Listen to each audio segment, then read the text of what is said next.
Connie Burton, community activist. So on the national level, we are hearing about resentencing people that have already been sentenced, so that's a national discussion. And for a community that's waiting for some relief, a lot of this sounds like rhetoric. How much political capital are you willing to spend to ensure that we can see justice in our lifetime? In terms of recidivism, young black men being caught up in the system, disproportionately to white people. Thank you. I'm assuming that's for me, Connie? Oh, all of us, okay. Okay. So I'm willing to expend whatever efforts I need to expend. I've spent the last 27 years, as a matter of fact, trying to address the inequities of the system. As you well know, the changes that happen with the death penalty and how the death penalty is used, those were the efforts of the Public Defender's Office, where we finally were able to convince the legislature, because of what the Supreme Court did, that we needed to make a change. With juvenile direct files, I have been an advocate to reduce those numbers, and in fact, I don't believe we should have juvenile direct files. I have continued to fight on that avenue. I have bought a program that's called ESIS, where we look at the disparity in sentencings, not only within our own jurisdiction, but compared to the statewide. The reason we do that is because what happens in the Panhandle is very different than what happens here. I don't see my job as just the public defender for Hillsborough County. I see it as an opportunity to advocate for the inequities that have been building for a long time. I grew up in a day where we didn't have a criminal punishment code or a sentencing guideline. I believe we should give discretions back to the court. And I look forward to the day where we decide that we can entrust advocacy and judges to make the right decisions without these strict guidelines that have disproportionate impact on minorities. And there's no doubt about that.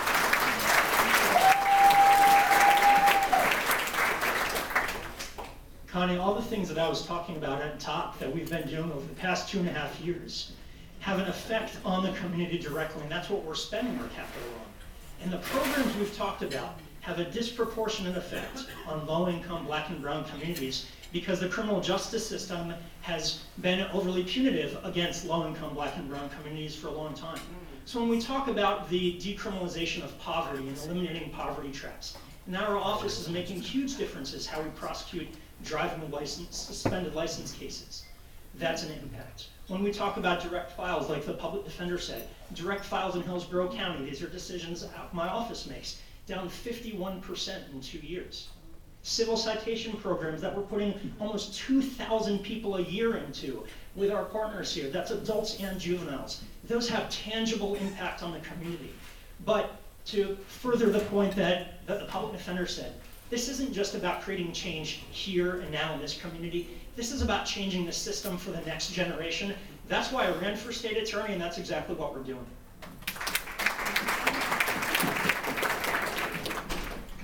Our state attorney touched on most of what I would have said. The only thing that I'll add is our efforts in the different communities, especially the inner city, poverty-stricken communities, with our Boys and Girls Club partnership. As short as we are, 181 deputies short, we still have deputies in 7 Boys and Girls Clubs. We helped open up 7 clubs. Over those 6 years, the graduation rates have gone from 42% to 98%. And along the same lines, just as important, 99% of the children who complete the Boys and Girls Club programs never see the criminal justice system. So it's just staying focused on that, building stronger, smarter children, and have a stronger, safer community. Did we get all the answers up there we needed? Oh, I'm coming for you.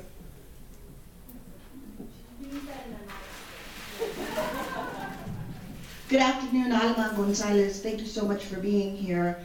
Tiger Bay member. My question is for you, Mr. Brandes.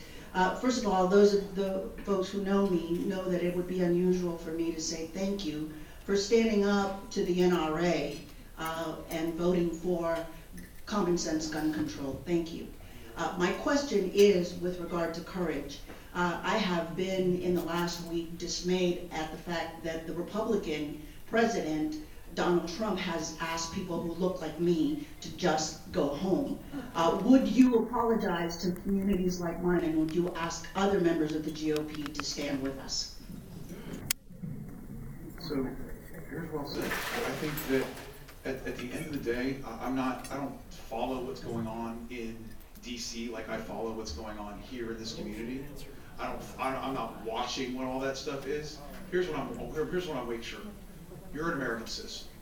We should treat you with all the respect that any American citizen deserves. We should apologize to any American citizen that gets offended because we have somebody who calls them out and pretends like they're less of an American citizen. It doesn't matter how you got here. Whether you were born here, whether you immigrated here, whether you applied for amnesty and asylum and were granted American citizenship, none of that matters.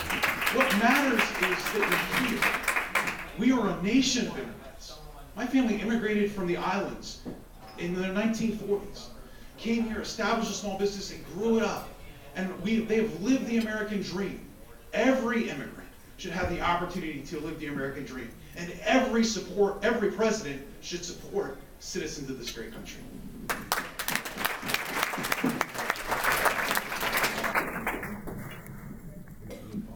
Thank you for coming today. Darrell Roussan, Senator from District 19. Each one of you have talked about mental health and substance abuse and its impact on your populations. Connie Burton asked you about willing to put capital behind it. Last year I asked the legislature for $35 million and they gave me $0. This year I asked for the same amount of money and they gave me $6. Are you willing to support adequate resources for treatment so that those who are afflicted can get help as opposed to incarceration?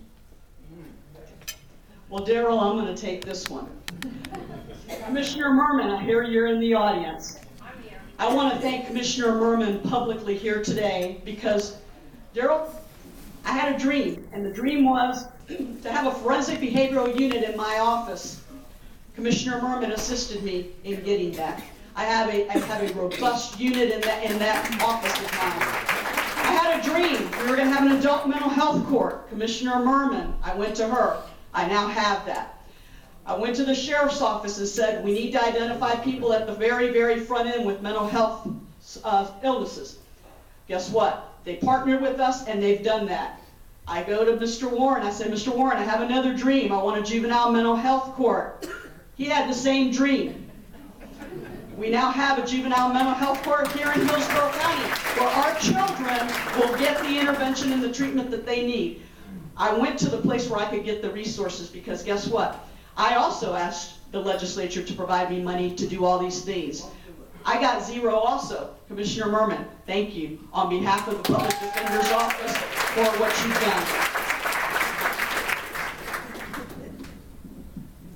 Senator, I've spent far too much time, more than I would ever want to, holding the hands of mothers and fathers who have lost their kids to overdose, to addiction, to problems in the criminal justice system, and unfortunately sometimes even ultimately to death.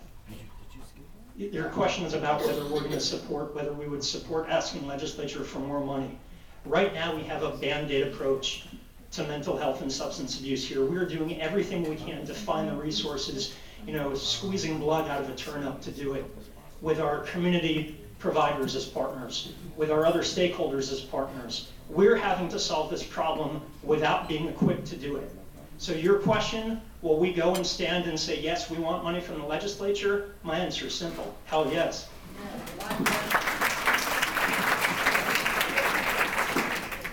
Senator, I'm all in too, but can I get some of that $6 million? But mental health, a lot of people ask the sheriff's office, what's your biggest obstacle moving forward? It's mental health. We now have a mandatory program to make sure every deputy goes through advanced training, 40-hour training. We are in the process of creating a mental health unit to be able to identify those who are they're in the system as repeat, I don't want to say offenders, participants in the Baker Act program. so we can go back and get them and try to give them the help we need. Working with the county, we got a $750,000 grant to now take the worst of the worst when it comes in terms of mental health and drug treatment and help them re-enter back into society. Along with working and using our canteen fund, so it's no taxpayer dollars, using our canteen fund. If they start a mental health program and they get released from jail, we've had some ask if they could stay in jail. I'm like, no, I'm not allowed to do that. But what we do is we, again, use the canteen funds to allow them to continue the treatment that they need, thanks to the county, to get them the help they need, whether it's a day, 3 weeks, or 3 months, continue that help. Any other answers up there? I'm sorry, he sits on my committee, he gets to advocate every day, we work together on all kinds of things. I think the important thing for you to realize is we have all kinds of challenges inside the Department of Corrections, all kinds of challenges in the counties, all over the place. It isn't just one issue. I have a $40 million lawsuit right now that I have to fund every year for hepatitis C. And somewhere between, in my 100,000 inmates right now, somewhere between 15 and 40% have hep C. It costs me $16,000 to treat an inmate. And because it's a treatment and not a vaccine, what ends up happening is they get hep C again. So we treat them over and over and over again for hep C. We're going to spend another $40 million on mental health, court ordered, another $4 or $5 million on ADA compliance, court ordered. If you look around the state, we have, you're 30% more likely in Bay County to go to prison if you have between 22 and 44 points than you are in Miami-Dade. Why? Because they've got no place to divert you to. So they divert you to prison, right? They just send you there. So what we have to do is think about diversion, mental health, addiction, all kinds of things. It is so much bigger than just one area of public policy. It is throughout the system. You go to Lake County today. Lake County CI today had not had an education facility for 5 years because it's been condemned. Thank you, Senator.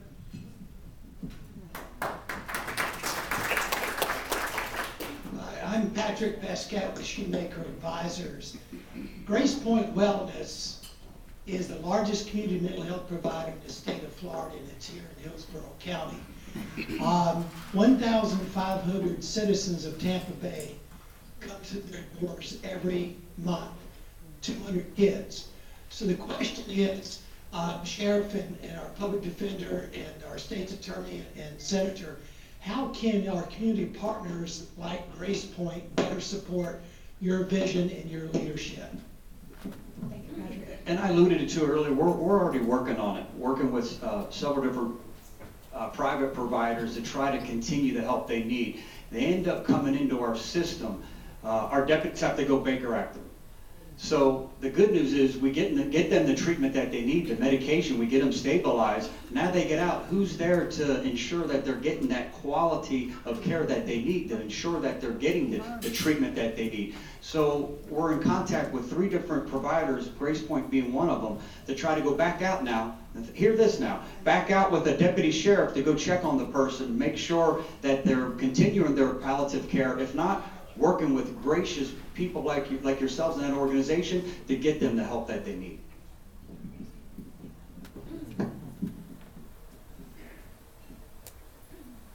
More answers? Going good? Okay. Good evening. I'm Bishop Michelle B. Patty. Just before school ended, I got a call from a parent. Her son was going to be charged with sexual harassment because he swatted a young lady on her buttocks. When we went out to the school and watched the film, things got turned around because the young lady had actually swatted him first. So as we know, when I was in school, it was called horse playing.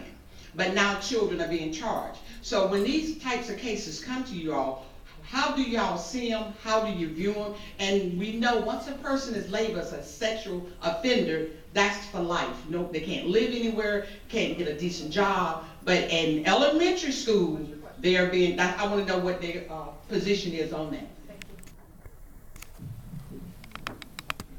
I mean, so that's the type of offense that would be captured under the civil citation program. This is a pre-arrest program to hold kids accountable. And again, we have it for both juveniles and adults now in Hillsborough County. But the idea is a pre-arrest program. So a misdemeanor offense like that, where a citation would be issued at most to put the kid into essentially probation without the formal arrest and prosecution and conviction. But a case like that you're describing, now I don't know all the facts of it, but from the way you describe it, that's the, excuse me, that's the type of case that should be handled in the school system. I would turn to someone on our school board like Miss Gray and say, is that really a case that should come to the criminal justice system? And she's nodding her head, and I agree with her. And I think I'm seeing my partners up here nod in agreement too. That's the type of case that we should certainly handle outside the criminal context, because there is no long-term value, no long-term benefit to the community in prosecuting that type of offense. Any other answers? The only thing I would say though, Michelle, is that if in fact a case like that did come through the system, it's one of the things that you know we have to do as advocates for our clients. And as you have to pick up the phone and you have to call Mr. Warren's office and say, you need to watch this video, because if you didn't watch it before you made the filing decision, you should watch it now. And I can tell you that we do that very routinely. I have Rocky Brancato, my felony bureau chief here. We find cases like that in the system all the time. We'll pick up a phone and we'll call the other side. If they can't work it out at that level, he's on speed dial. And so I'm going to call him and we're going to talk about it. But I love the fact that you have videos and body cams and things like that. I've represented cases within the school system where it's exactly that. The video is what convinced the state to do the right thing. So a lot of times we say, oh my gosh, everybody's watching everything. Believe it or not, a lot of those videos really help the person who's been charged with the crime. Ron Weaver. Over the last couple of days, I've been concerned whether or not one of the most important issues in the conscience of our state regarding Amendment 4 and returning people to voting to pay their debts to society, whether or not that judge's recusal was a part of a selection of a judge by the Palm Beach County Supervisor elections of the best possible lawyer who happened to be on in the firm of the wife of the judge involved, such that the judge had to recuse themselves. Is there a current or a future means of making sure that we keep the judges that are selected with respect to these kind of important cases? Yes, sir. Good question. You know, Ron, I'm going to tell you, when I read the story, because I don't know all the facts, but I was concerned, really, lawyers and their reputations, the integrity of that law firm, they knew who the judge was when they accepted that case. To me, that's a problem. I take real issue with what that law firm has done, but I don't know all the facts, so I want to explain that. I think it's important for you to understand that all of us here have actually met and talked about Amendment 4. And, you know, to me, one of the questions that I thought we were going to get from Yvonne, I was going to tell you that the most important thing that I thought had happened this year was Amendment 4. And the reason that I say that is because that is a very direct commentary by our community, our statewide community, telling us, the elected leaders, this is what we want. That is the most significant thing that has happened. And for me, I believe as an elected leader in this community, I need to take a very proactive role in ensuring that what the voters wanted is what in fact is implemented. And I think you're going to see some activity in this area. Yes, thank you. Any other answers on that? Well, that's convenient because my question also deals with Amendment 4. Rochelle Redack, I'm a member. And this is directed to Mr. Brandis and Andrew Warren. I'm loving what I hear about the possibility of this rocket docket, but I also know that one of the big categories of people who would not be eligible for the rocket docket and not be eligible to have their rights restored are people who owe restitution. Of that group, one of the largest numbers of people are people who've been convicted of felony shoplifting. There was an effort in the legislature this year to raise the amount, the threshold for felony shoplifting. It's not enough. What can we do to increase the threshold for felony shoplifting so that these people could be available? And what are you doing to talk to some of the biggest victims, Target, Walmart, etc., to work on their end to relieve people of the burden of that restitution? All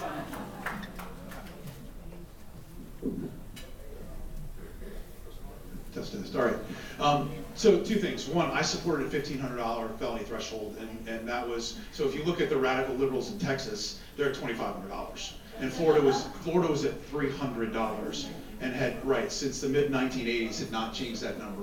So while it's not where I wanted to be, it was a significant improvement from where we were, and I think it starts us on a trajectory. Part of that bill, and something that's not talked about, is that every 5 years, there will be an independent study done that looks at this question of felony thresholds. So I think it's important. But I think it's another area where